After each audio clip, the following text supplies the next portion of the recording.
So, a very good evening to all professors, Dr. Manish Karmawar sir, today's guest, Dr. Krishna Kumari ma'am, and my fellow mates who are present here today.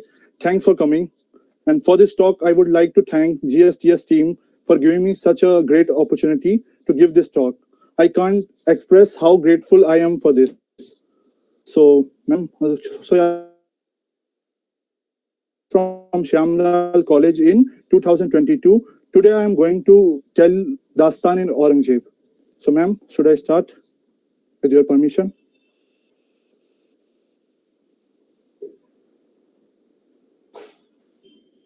You could start, Mr. Abhishek, as ma'am has already given the permission to initiate the event, so you could start. I guess. Okay. So yeah, so Aurangzeb, so पहला प्रश्न उठता है कि औरंगजेब ही क्यों? So मैं कक्षा 8 में था, 2015 की बात है, हुआ था जिसमें दिल्ली की एक सड़क का नाम बदला गया था, औरंगजेब रोड से उसे अब्दुल कलाम रोड किया गया था। तो एक युवा मन में, मेरे किशोर मन में एक ये जगह कि मैं पढ़ूं उसके बारे में कि आखिर क्यों इतना विवादित विषय है। सो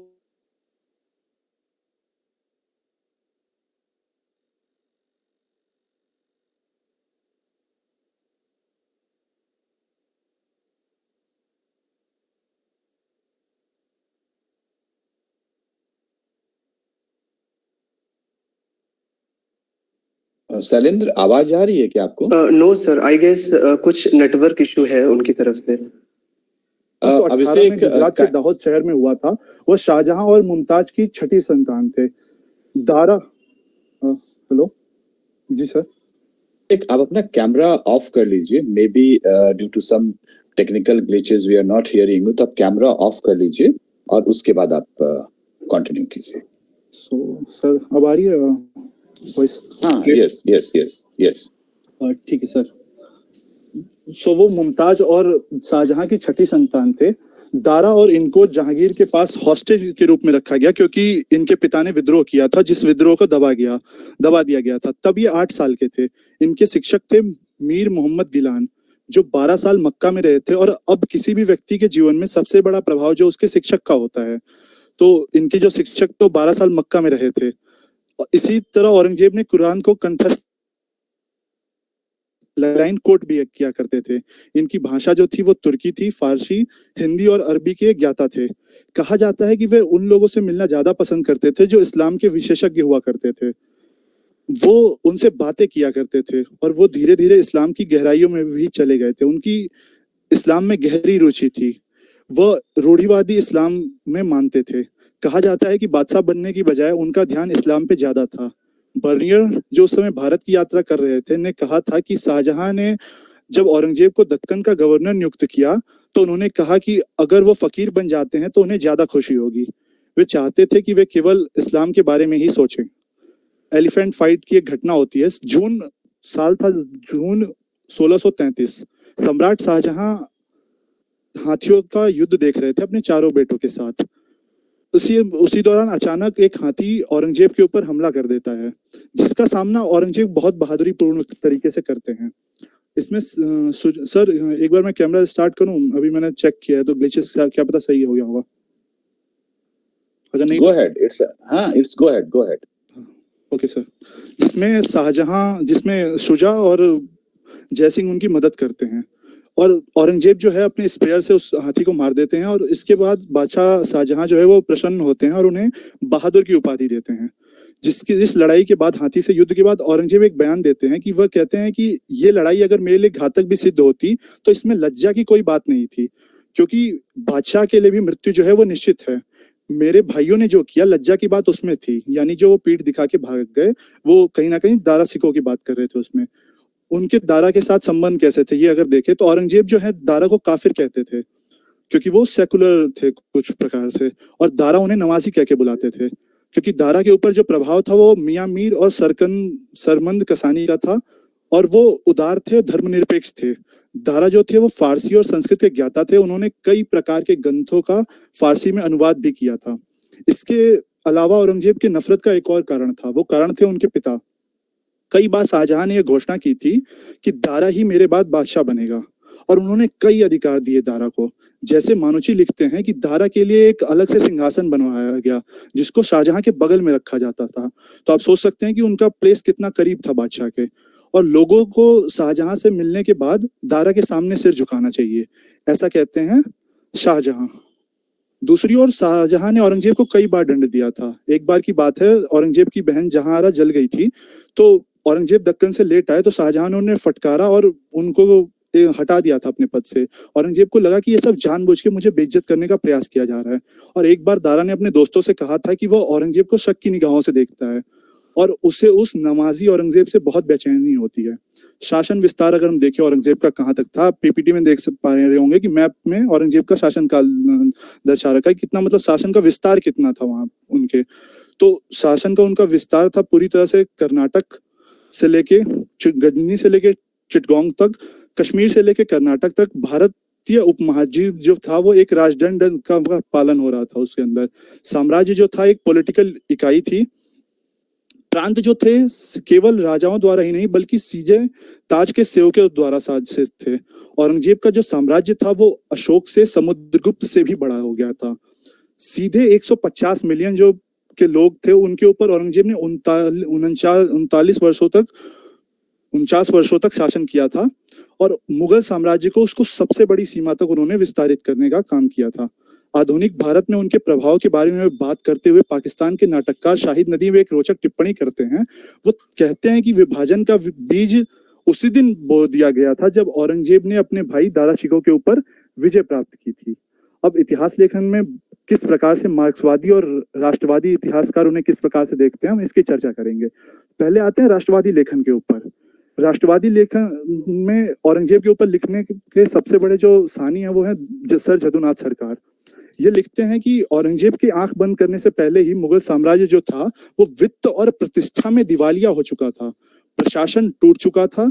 17वीं शताब्दी के अंत में मुगल साम्राज्य के मूल में हमें सड़न का पता चलता है। खजाना जो है खाली हो चुका था, कई सैनिकों को 3 साल तक वेतन नहीं मिला हुआ था। सहाई सेना जो थी वो मोरली पराजित हो चुकी थी। शासन की नैतिक कमजोरियां जो थी वो भौतिक से भी अधिक थी। सरकार अब अपने प्रजा पे नियंत्रण नहीं रख पा रही थी डायरेक्ट तरीके से। हालांकि जो शासक था वो पाप से, मूर्खता से और आलस्य से मुक्त था, फिर भी ऐसे शासक के, योग्य शासक के रहते हुए जो 50 वर्षों का जो शासन था उनका, वो उसका परिणाम विफलता और अराजकता ही हमें मिलता है। औरंगजेब की जो धार्मिक नीति थी उसने एक हिंदू प्रतिक्रिया को उकसाया जिससे उस एकता को नष्ट हुई जो उनके पूर्ववर्ती शासकों द्वारा इतनी मेहनत से बनाया गया था।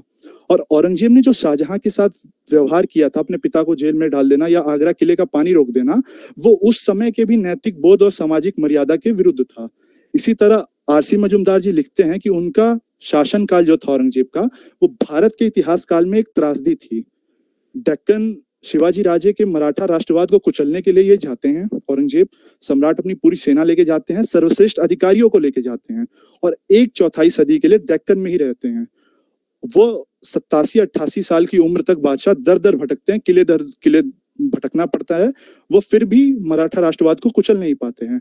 वहीं उत्तर भारत में जो है वो प्रशासन जो है स्वामी की नजरों से और योग्य अधिकारियों की कमी से क्षय हो जाता है। लोग जो हैं वो गरीब हो जाते हैं। उच्च वर्ग जो है उसके अंदर नैतिकता में गिरावट आती है, अधिकांश हिस्सों में कानूनहीनता पड़ जाती है। आरसी मजूमदार जी आगे कहते हैं कि उनके भेदभावपूर्ण रवैये जो उन्होंने गैर मुस्लिम प्रजा के खिलाफ किया था, उससे जो विशाल बहुमत है उसकी सहानुभूति और सद्भावना को मुगल साम्राज्य के प्रति खो दिया उस प्रजा ने, जो गैर मुस्लिम प्रजा थी। और उन्हें आरसी मजूमदार जी मंदिरों के ध्वंसकर्ता के रूप में याद करते हैं।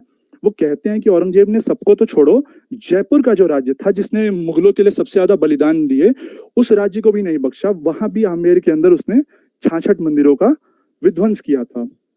इसी तरह से हम देखेंगे किस प्रकार से लेफ्टिस्ट हिस्टोरियन उनको देखते हैं। उनका सबसे बड़ा तर्क है कि मार्क्सिस्ट हिस्टोरियन किस प्रकार देखते हैं, उनका सबसे बड़ा तर्क है कि हम औरंगजेब को समझ ही नहीं पाए हैं।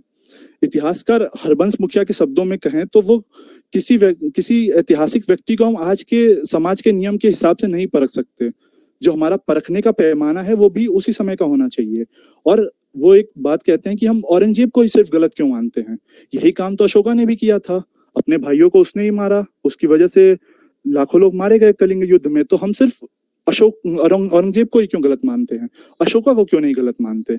इसी तरह सतीश चंद्रा कहते हैं कि जिधर औरंगजेब का जिस इलाके में विरोध हुआ, वहां उसे लगा कि वो उस इलाके के मंदिरों को तोड़ सकते हैं, और औरंगजेब से ऐसे पहले राजा नहीं थे जिन्होंने मंदिरों को तोड़ा, तो बाकी राजाओं का इतना विरोध क्यों नहीं, औरंगजेब का विरोध सबसे ज्यादा क्यों।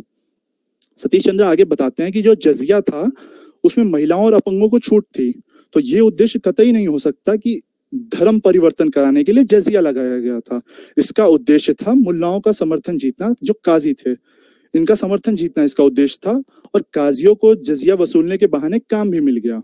और औरंगजेब चाहते यही थे कि मराठा और राजपूतों के खिलाफ उनका समर्थन मिले काजियों का। औरंगजेब के बारे में सतीश चंद्रा आगे कहते हैं कि ऐसा लगता है कि औरंगजेब संदेश देना चाहते थे कि उसकी सरकार जो है वो इस्लामी सरकार है, और वो संदेश उस एलिट वर्ग को देना चाहता था जो अपने सबसे ज्यादा अपने सिपाही देता था मुगल साम्राज्य की सेवा के लिए, और जो अधिकारी देता था यानी मुस्लिम उम्मा को। इसी तरह ऑन्ड्रे ट्रस्की कहती हैं कि वह एक न्यायप्रिय राजा और एक अच्छा मुसलमान बनना चाहता था, वो मुगल संस्कृति और रीति रिवाजों का पालन करने वाला बनना चाहता था। और औरंगजेब ने हिंदुओं के नरसंहार जैसा तो कुछ किया ही नहीं, वास्तव में तो औरंगजेब ने हिंदुओं को शीर्ष पदों पर नियुक्त किया था। हिंदुओं की संख्या जो है औरंगजेब के आने से पहले 22.5% थी शासनकाल में, और औरंगजेब के आने के बाद 1679 से लेके 1707 तक का वो डाटा देती हैं। वो कहते हैं कि मुगल राज्य में जो एलिट क्लास है उसमें हिंदुओं की भागीदारी जो है उसमें 50% की वृद्धि होती है। मुगल कुलीनों में हिंदू बढ़ के 31.6% हो जाते हैं औरंगजेब के शासनकाल में, यानी उसने पद दिए थे हिंदुओं को ज्यादा। और उसने अपने प्रजा के लिए जो है वो सुरक्षित सड़कें बनवाई, बुनियादी कानून व्यवस्था जो है उसको बहाल किया था उसने। और उसने कभी कभी मुगल साम्राज्य के कुछ सुरक्षा खतरों से निपटने के लिए संभाजी महाराज, तेग बहादुर और जाट विद्रोही राजा राम जैसे लोगों को कभी कभी मारा था। हालांकि आप अगर उन डिटेल्स में जाके पढ़ें कि किस प्रकार से मारा था, तो आप जो है 2021-22 में रह रहे हैं तो आप कह सकते हैं कि ये हत्या तो उसी प्रकार की हत्या है जो ISIS किया करता है। पर इसमें अगर हम देखें तो इसमें मसीह आलमगीरी में लिखते हैं कि काफिर संभाजी को इस तरह से इसलिए मारा गया, इसका उल्लास से वर्णन मिलता है हमें मसीह आलमगीरी में। उसकी थ्योरी थी कि सच्चा राजा अल्लाह है, सम्राट सिर्फ और सिर्फ उसका एजेंट है। नागरिक अधिकार दिए जाएंगे पर वो सिर्फ उन्हीं को दिए जाएंगे जो सच्चे धर्म यानी इस्लाम को मानते हैं।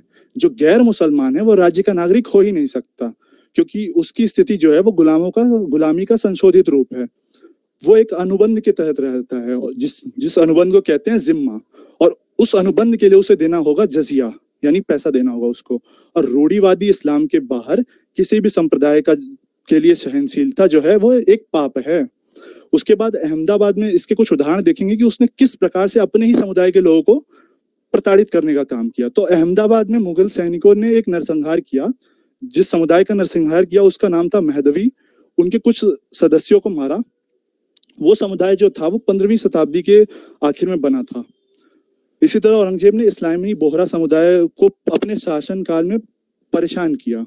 बोहरा उदाहरण के लिए उसने क्या किया कि अपने शासन के 8वें वर्ष में उसने बोहरा मस्जिदों को सुन्नी शैली में प्रतिदिन 5 बार प्रार्थना करने का आदेश दिया था। उसने यह कहा कि यहाँ तक कि दशकों बाद उसके शासन के शाही सैनिक समय समय पर इस समुदाय के सदस्यों को गिरफ्तार करते रहे थे। इसी तरह सियाओं के ऊपर जब हमला किया गया दक्कन के सुल्तानों पे, तो ये तर्क दिया गया कि ये शिया जो लोग हैं वो काफिर है, इसलिए मेरा ये युद्ध है कि मैं इनके खिलाफ जिहाद करूं। हालांकि यहाँ पे दिलचस्प बात यह है कि उनकी माताश्री जो थी मुमताज महल, वो स्वयं एक सिया थी। और आइए देखते हैं उनके कुछ ऑर्डर्स पे कि जो इंपीरियल ऑर्डर जारी किए गए थे वो किस प्रकार के थे। सबसे पहले कलमा को फॉरबिडन किया गया। कलमा जो था वो सिक्कों के दोनों तरफ खुदवाया जाता था, एनग्रेविंग की जाती थी उसकी, और सिक्के कहीं लोगों के पैरों के तले आके कुचले ना जाए, इसलिए इस्लाम का अपमान होगा, तो इसलिए उसके ऊपर कलमा फॉरबिडन कर दिया गया। नौरोज जो त्योहार था वो मनाना बंद कर दिया गया, क्योंकि ये जो त्योहार वो पारसियों का त्योहार था, पैगान फेस्टिवल था, इसलिए इसको बंद कर दिया गया और इस त्योहार को रमजान के महीने में शिफ्ट किया गया। 13 मई 1659 को आदेश दिया गया कि भांग की खेती पूरे देश में बैन कर दी जाए। उसके शासन के काल के 11वें वर्ष में धीरे धीरे उसके दरबार में संगीत की मनाही हो गई। ये हालांकि संगीत जो उसके दरबारी थे और राजकुमार थे वो अपने स्तर पे संगीत को संरक्षण देते रहे, पर बादशाह ने इसको बैन कर दिया था। जन्मदिन पे जो है सोने से तोलने की प्रथा थी, इसको भी बंद कर दी गई क्योंकि ये कहीं ना कहीं हिंदुओं से निकली हुई प्रथा थी। इसी तरह 1668 में हाथीपुल गेट जो है आगरा में, उसके 2 पत्थरों को तुड़वा दिया गया क्योंकि ये जो पत्थर हैं ये कहीं ना कहीं मूर्ति से जुड़े हुए थे और मूर्ति जो है इस्लाम में हराम मानी जाती है। इसी तरह 11 अप्रैल 1690 को हिंदू तरीके से सलाम करने पर रोक लगा दी गई। उसके बाद टीका लगा के जो सेना नायकों की नियुक्ति की जाती थी और उसके ऊपर भी रोक लगा दी गई। मकबरे की साज सज्जा व महिलाओं के संतों के कब्रों पे जाने पे रोका गया कि महिलाएं जो हैं वो संतों की कब्रों पे नहीं दी जा सकती। और दाढ़ी की लंबाई भी बादशाह के द्वारा तय कर दी गई कि आप इस सीमा से ज्यादा दाढ़ी नहीं रख सकते। वो 4 इंच रखी गई थी दाढ़ी की जो लंबाई थी। इसके बाद चर्चा करते हैं कुछ टेम्पल डिस्ट्रक्शन के ऊपर। तो गुजरात से शुरू होती है कहानी टेम्पल तोड़ने की। साल था 1644 का। औरंगजेब उस समय बादशाह नहीं बना हुआ था, ये सिर्फ प्रिंस था। ये विवरण हमें आरसी मजूमदार जी देते हैं। गुजरात में एक नवनिर्मित मंदिर को तोड़ा था और वहां पे गौ हत्या की थी। ये मंदिर जैनियों का था। जिस व्यापारी ने बनवाया था वो उसने बाद में फिर औरंगजेब से ग्रांट्स भी ली थी, पर उस समय यहाँ पे इसने हत्या की। और शुरुआती दौर में इसने ओडिशा में एक आदेश जारी किया था कि कटक से लेके मेदिनीपुर तक की, यहाँ तक कि मिट्टी की झोपड़ियों को भी, जिसमें धार्मिक शिक्षाएं दी जाती है, धार्मिक कुछ क्रियाकलाप होते हैं, उसको तोड़ दिया जाए और सभी मंदिरों को गिरा दिया जाए। और नए मंदिरों को बनाने की अनुमति तो थी नहीं, यहाँ तक कि पुराने की मरम्मत भी नहीं कर सकते थे आप ओडिशा के ऊपर। हालांकि कोणार्क के मंदिर को उस समय छोड़ दिया गया था, आदेश लागू नहीं हो पाया था। 9 अप्रैल 1669 को सामान्य आदेश जारी किया गया कि मंदिरों और स्कूलों के विध्वंस करिए और धार्मिक शिक्षाओं और अभ्यास को बंद किया जाए जो हिंदुओं का है। उसके बाद सोमनाथ का दूसरा मंदिर, बनास का विश्वनाथ मंदिर, मथुरा का केशवराय मंदिर। और केशवराय मंदिर उस समय का वंडर्स ऑफ, उस समय का आश्चर्य था वही, ये एक तरह से केशवराय मंदिर। इस मंदिर के लिए पत्थर की रेलिंग भेंट की थी दाराशिकों ने, तो ये जाहिर तौर पे और निशाने पे आएगा। उसके बाद 1670 में इस शहर का नाम इस्लामाबाद कर दिया गया। इसी तरह और भी कई शहरों के नाम बदले गए थे। मथुरा में केशवराय मंदिर को 1670 में ध्वस्त कर दिया गया था। ये जानकारी हमें मिलती है मसीर आलमगीरी में, पृष्ठ संख्या 95-96, जो कि JN जदुनाथ सरकार द्वारा अनुवाद किया गया है। यहाँ पे एक बड़ी मस्जिद बनाई गई। मसीर आलमगीरी के लेखक के अनुसार इन मूर्तियों को जो है, जो केशवराय मंदिर से निकाली गई थी, इन मूर्तियों को आगरा ले जाया गया और बेगम साहिबा द्वारा जो निर्मित मस्जिद है उसकी सीढ़ियों के नीचे दफन कर दिया गया ताकि लोग आए जाए और इन बुतों के ऊपर से चढ़ के आए जाए, इसलिए इसको इस मंशा के साथ इसको दफन कर दिया गया। इसी तरह से 1680 में आम्बेर के अंदर 66 मंदिर तोड़े गए। 1674 में गुजरात के अंदर संपूर्ण जो धार्मिक अनुदान थे वो वापस ले लिए गए हिंदुओं से। 1671 में एक अध्यादेश जारी किया गया जिसमें जमीन का किराया लेने वाले को मुस्लिम होना जरूरी कहा गया कि जो राज्य की, जो ताज की जो जमीन है एम्पायर की, उसको जो किराया लेगा वो मुसलमान ही लेगा। और एक आदेश से, यहाँ पे टिप्पणी करते हैं जदुनाथ सरकार की, उसने अपने कलम के एक आदेश से सभी कानूनगो जो थे, जो हिंदू थे, उनको खारिज कर दिया, उनको बर्खास्त कर दिया। लेकिन इन हिंदुओं के बिना प्रशासन चलाना जो था वो असंभव था, इसलिए यह आदेश भी अमल नहीं हो पाया। इसी तरह 1695 में सभी हिंदू अपवाद राजपूत सबको पालकी, घोड़े और हाथी की सवारी करने पे और हथियार कैरी करने पे रोक लगा दी गई सब। और उसके बाद फिर जजिया लगाया गया। तो जजिया जो है, इसका इतिहास मिलता है सबसे पहले ये पैगंबर Muhammad peace be upon him के द्वारा लगाया गया था। और इसका जो ढंग होता था वो अपमानजनक होता था क्योंकि करदाता जो था वो पैदल आता था और कलेक्टर के आगे आके झुकता था। आप पीपीटी में देख पा रहे होंगे कि किस प्रकार से आके लोग झुकते हैं पहले काजी के सामने और फिर वो जजिया देते हैं। उसके बाद मालवा के राजपूत, इसका जजिया का रिएक्शन होता है। तो रिएक्शन में 2 घटनाएं रोचक लगी मुझे। इसमें मालवा के राजपूतों के पास जो है काजी जाता है टैक्स कलेक्ट करने, तो जो कर संग्राहक जाता है तो राजपूत वो अपमान करते हैं उनका, काजियों का, और उनकी दाढ़ी काट लेते हैं। यानी सीधे सीधे वो कहते हैं कि विरोध होगा, एक्शन का रिएक्शन होगा, एक तरह से ये संदेश देने का प्रयास होता है। और मानुची लिखता है इसके बारे में कि जो लोग टैक्स नहीं पे कर पा रहे थे वो जिल्लत से बचने के लिए, काजी जो जिल्लत करेगा उससे बचने के लिए इस्लाम स्वीकार कर लेते थे। और इसी तरह से मुस्लिमों के पक्ष में सीमा शुल्क लगाया गया। 2.5% मुस्लिमों के लिए था और हिंदुओं के लिए 2.5% था और हिंदुओं के लिए 5% था। और इसी तरह जब ये लगाया गया जजिया, तो शिवाजी महाराज ने एक टिप्पणी की थी, औरंगजेब को एक लेटर लिखा था, उसमें उन्होंने कहा था कि मैं तो जो हूँ आपका सेवक ही हूँ, मैं तो आपसे, मेरी लड़ाई है नहीं, मैं तो क्राउन का ही सेवक हूँ। आप एक काम करिए, आपको जजिया कलेक्ट करना है तो हम हिंदुओं का एक हेड है जो मेवाड़ का महाराणा है, पहले उससे टैक्स ले लीजिए, बाद में फिर सब आपको टैक्स दे देंगे। और इसी तरह जो उसके बाद जब इन्होंने शुल्क लगाया मुस्लिमों के पक्ष में, तो यहाँ पे एक सवाल उठता है कि कौन सा राजा जो न्यायप्रिय होगा वो अपने प्रजा के अंदर ही भेदभाव करेगा कि तेरे लिए टैक्स की सीमा अलग और तेरे लिए टैक्स की सीमा अलग। ये सोचने वाला विषय है, आप सोचिएगा। इसी तरह 1688 में सार्वजनिक मेलों पे रोक लगा देता है। इससे पहले ये रोक फिरोज शाह तुगलक ने लगाई थी। इसी तरह कुछ बात है जो जो ज्यादा प्रचारित की जाती है कि ये सत्य है, इसके ऊपर जो मेरा राय है, मेरी राय क्या है, तो सबसे बड़े तरीके से पेश किया जाता है कि धर्मांध के रूप में औरंगजेब की जो छवि है वो ब्रिटिश औपनिवेशिक शासन के द्वारा निर्मित की गई थी। औरंगजेब जो है ब्रिटिशों के आने से पहले ऐसा नहीं था, मतलब ये छवि ब्रिटिश शासन के बाद बनाई गई है। तो प्रणामी एक समुदाय है जो 17वीं शताब्दी में बिटक साहित्य लिखता है। इसके अनुसार औरंगजेब एक विशिष्ट धर्मात्म व्यक्ति था जिसने हिंदुओं पर अत्याचार किया था, और इस संप्रदाय के संस्थापक जो थे वो, उनका नाम था प्राणनाथ। वो औरंगजेब से मिलने के लिए 16 महीने तक दिल्ली में रहे थे। उन्हें यह तर्क देने की कोशिश की थी कि बादशाह को मैं जाऊं, इसको समझाऊं कि हिंदू और मुस्लिम दोनों धर्म ग्रंथों का सार जो है एक ही है और वो एक ही सत्य की ओर ले जाते हैं। परंतु औरंगजेब ने ऐसी किसी भी अपील पे ध्यान नहीं दिया। और इसी तरह से दशम ग्रंथ जो सिखों का है, इसमें बचित्तर नाटक जो है, जो जिसको लिखा गया था 1690 में, इसमें दर्शाया गया कि किस प्रकार से औरंगजेब ने उन नागरिकों के साथ कैसा व्यवहार किया जो सिख गुरु को सम्मान देने आए थे। उनके घरों को लूट लिया गया, उनके धन को नष्ट कर दिया गया, उनके सर मुंडवा दिए गए, उनकी परेड निकाली गई और अंत में उनकी हत्या कर दी गई। यानी आप अगर सिर्फ गुरु से मिलने जाते हैं तो स्टेट जो है आपके साथ ऐसा करेगा। इसके बाद कश्मीर का विवरण ले तो औरंगजेब के शासनकाल में सियाओं का उत्पीड़न किया गया भारी पैमाने पे। सिया बस्तियों को आग लगाया गया, जिसमें एक बस्ती थी हसनाबाद की। औरंगजेब ने एक कश्मीरी सिया हुसैन मलिक को इश्निंदा के आरोप में मार डाला, जिसमें आज भी उसके लिए गीत गाते हैं कश्मीर के सिया, उस हत्या के ऊपर जो है गीत गाते हैं। कश्मीर का एक इतिहासकार है बहादुर सिंह, वो बताता है कि 10 सेर जनेऊ वजन के जनेऊ जो जिन हिंदुओं का धर्म परिवर्तन किया गया था उनसे एकत्रित किए गए थे। अब आप सोचिए कि एक जनेऊ का वजन कितना ही होता है, और इसी तरह के जनेऊ का वजन 10 सेर, यानी कितने बड़े पैमाने पे ये हुआ था। इसी तरह से मंदिर ध्वंस के ऊपर कहा गया है कि अभी कुछ इतिहासकारों ने कहा है कि सिर्फ कुछ दर्जन ही मंदिर तोड़े गए।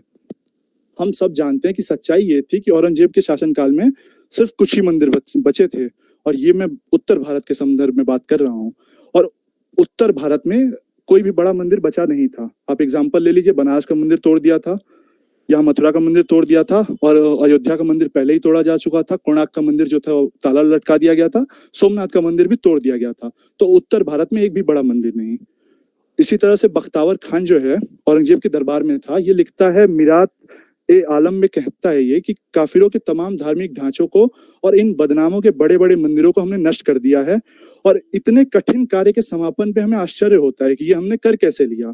महामहिम औरंगजेब जो है वो व्यक्तिगत रूप से काफिरों को सफलता के साथ कलमा सिखाते हैं, और साम्राज्य की जो सारी मस्जिदें हैं उनकी मरम्मत जो है वो सरकारी खर्चे पे होती है। और औरंगजेब के दरबारी अभिलेख अखबारात दरबार में उदयपुर के सैकड़ों मंदिरों को तोड़ने की बात कही गई है। ज्यादातर उदाहरणों में उसने अपनी प्रजा के अपराध या विद्रोह को सबक सिखाने के उद्देश्य से धार्मिक स्थलों को तोड़ा, ऐसा कहते हैं। तो कोई भी सम्राट जो है वो अपने शासन की निरंतरता चाहेगा, वो ऐसे कार्य क्यों करेगा कि सिर्फ मंदिर ही तोड़े, बाकी समुदाय के साथ ऐसा उसने नहीं किया। सिर्फ मंदिर ही क्यों तोड़ेगा? कि अगर उसे पॉलिटिकल रूप से किसी को सबक सिखाना होगा, जैसा कि कहा गया है, तो वो सिर्फ मंदिरों को ही क्यों तोड़ेगा, बाकी धर्म स्थलों को वो क्यों छोड़ देगा?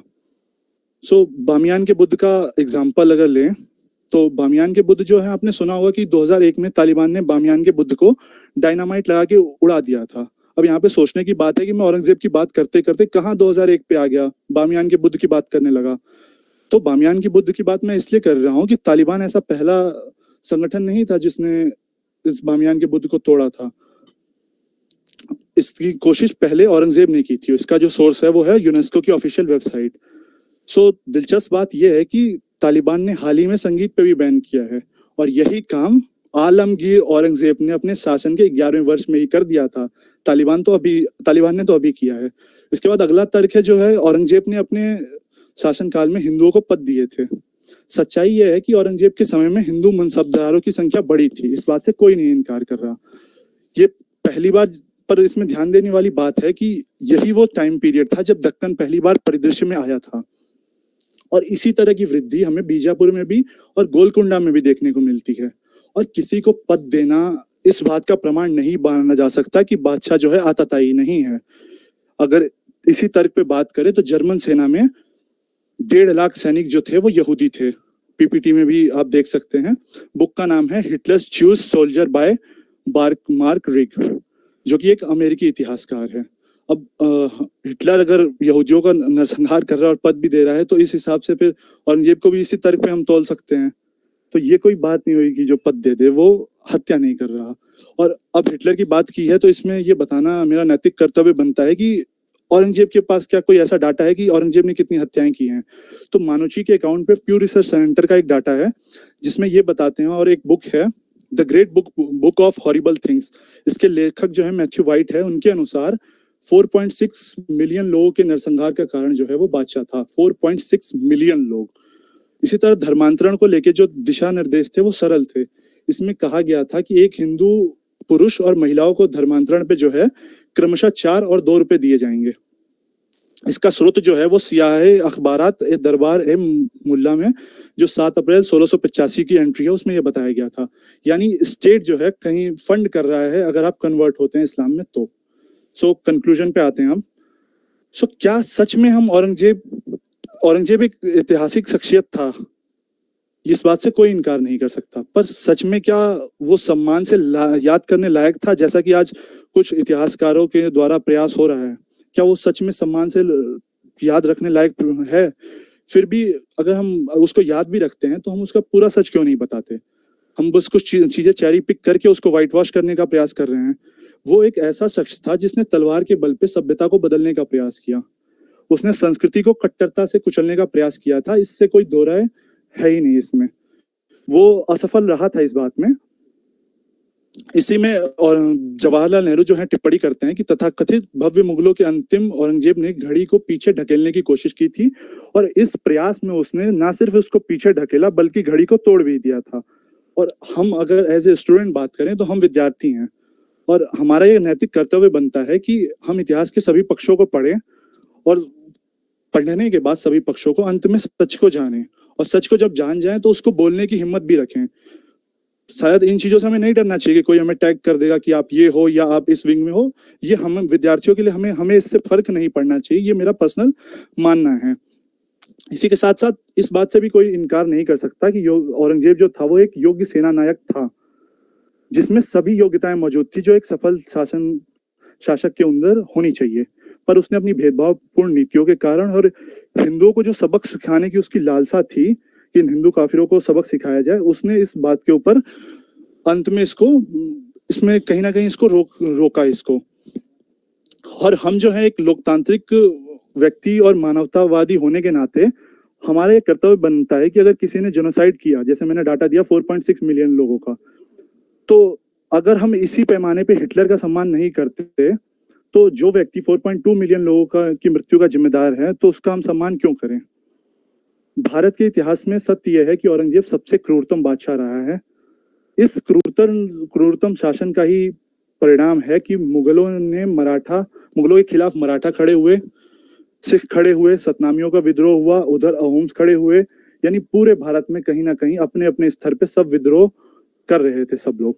और इस जो क्षय हो रहा था मुगल शासक के, जो डिके का काल था, इसने इसको सिर्फ तेज करने का काम किया था।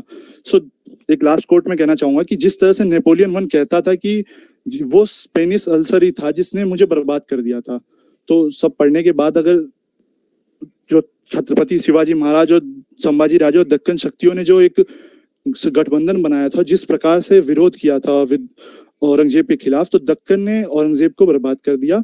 और लास्ट में एक और तर्क के ऊपर अगर बात करें तो ये कहा जाता है कि शायद आपके मन में भी आ रहा होगा कि औरंगजेब की तुलना जो है वो आज के लोकतांत्रिक मूल्यों से क्यों करे, उस समय के बादशाहों से ही करनी चाहिए। तो उस समय के बादशाहों से अगर तुलना करें तो महाराष्ट्र के अंदर छत्रपति शिवाजी महाराज थे। तो अगर हम देखें क्या उन्होंने इंसेटलमेंट किया था, उन्होंने दास बनाए थे, तो उन्होंने बनाए थे पर उसमें उन्होंने बहुत छूटें दी थी। यहाँ पे पूरी तरह से विपरीत था। क्या उन्होंने कभी भी स्टेट का यूज किया था? धर्मांतरण कराने के लिए। वो फंड नहीं करते थे कि 4 रुपए महिलाओं को देंगे, पुरुषों को देंगे, 2 रुपए महिलाओं को देंगे, पर यहाँ पे वो किया गया था। क्या उन्होंने दूसरों की मस्जिदों को तोड़ा या फिर किसी और धार्मिक समुदाय के उस पे तोड़ा? बिल्कुल नहीं तोड़ा। यहाँ पे वो सारी चीजें की गई थी औरंगजेब के द्वारा। क्या शिवाजी महाराज ने कभी भी जीतने के बाद बच्चों और स्त्रियों के ऊपर कुछ किया? ऐसा उन्होंने कभी नहीं किया था। 2-3 एग्जाम्पल भी हैं, अगर किसी का प्रश्न हो तो मैं उसको भी क्लियर कर दूंगा। और यहाँ पे वो सारी चीजें की गई थी। तो उस समय के मूल्यों पे ही ये व्यक्ति खरा नहीं उतर पा रहा था। सम्राट से सम्राट की तुलना करें तो उस समय पे ही खरा नहीं उतर पा रहा था। सो या conclusion. Thank you so much, Mr. Abhishek, and congratulations as well. Like you give really interesting and informative talk.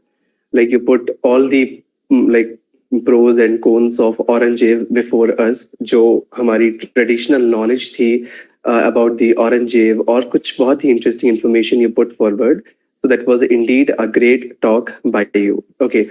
Now, moving forward, I could see some very, very interesting questions in the chat box. So let's take them one by one. So the first question I'm taking is by Mr. Ajay Gupta, and he is basically asking कि औरंगजेब ने जजिया को 1679 में impose कर दिया था, ठीक है? Like he imposed जजिया after 2 decades of him coming the throne, मतलब थ्रोन के मिलने के बाद 2 decades के बाद उसने 1679 में जजिया को इम्पोज किया।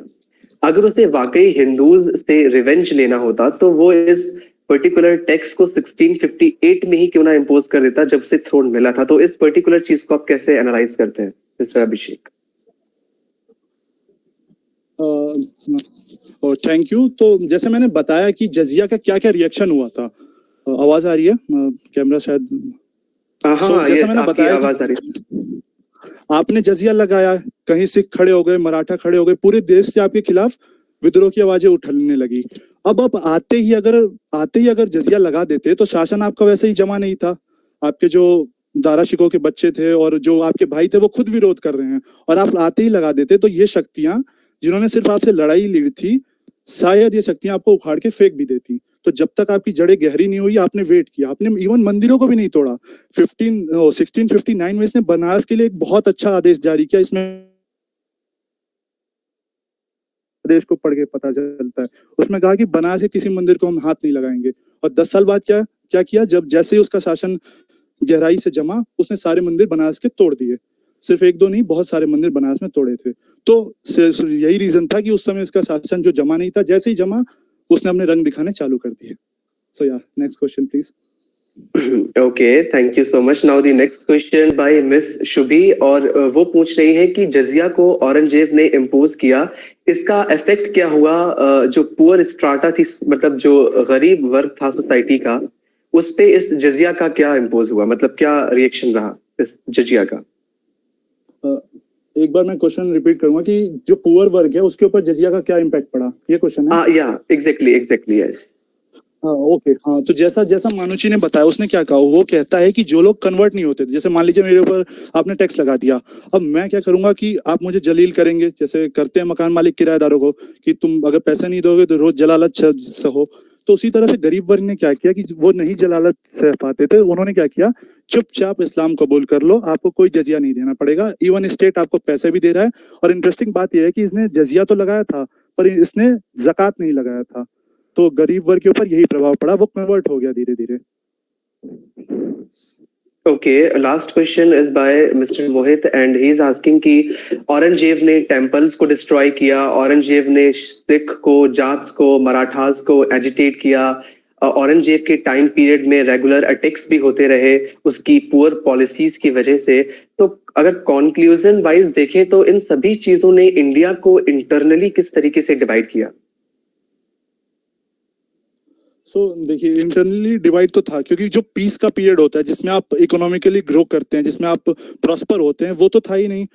क्योंकि हम महाराष्ट्र में पढ़े तो वहां पे हमें पता चलता है कि वहां पे जो अंग्रेज जो व्यापारी थे वो अपनी शिपों को के लिए सामान नहीं खरीद पाते थे, क्योंकि यहाँ पे युद्ध चल रहा है।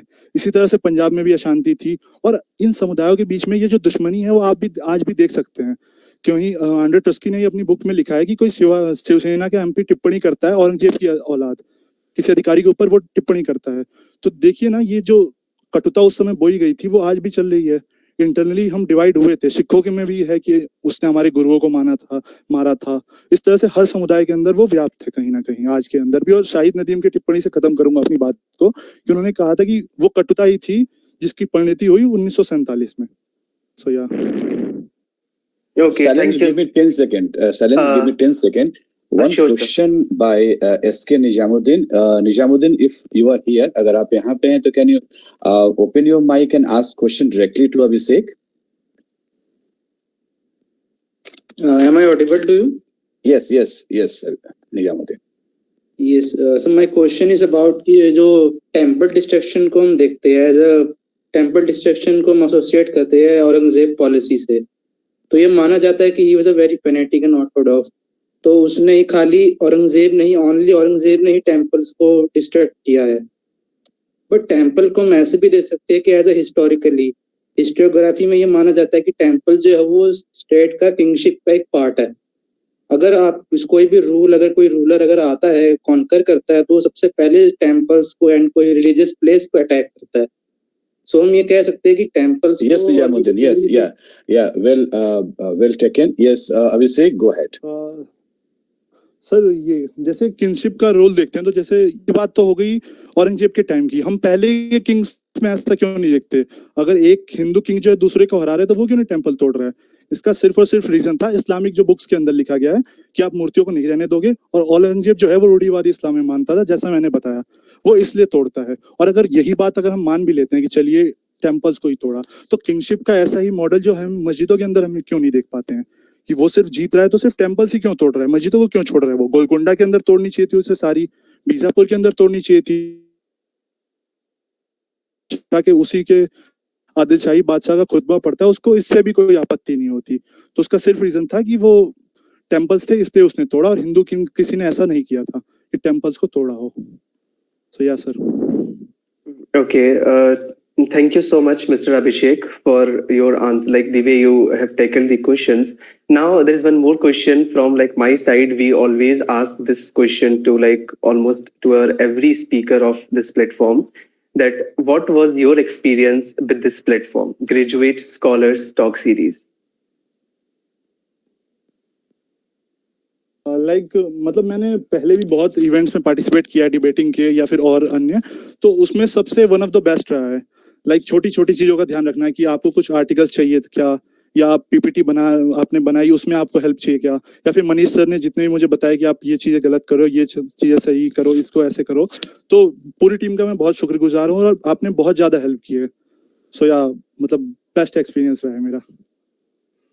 Okay, thank you so much. And once again, ये इम्पोर्टेंट, हाँ, और ये इम्पोर्टेंट भी है कि ऐसे प्लेटफॉर्म्स होने चाहिए और भी होने चाहिए, क्योंकि जब हम पढ़ते हैं तो हमारे अंदर ये उत्कंठा होती है कि हम जाके अपनी बातों को शेयर करें, या फिर 4-5 क्वेश्चंस आ रहे हैं तो हम उनको टैकल कर पा रहे हैं नहीं, और हम अपने व्यूज शेयर करें, दूसरों के व्यूज सुने, नई नई जानकारियां सुने।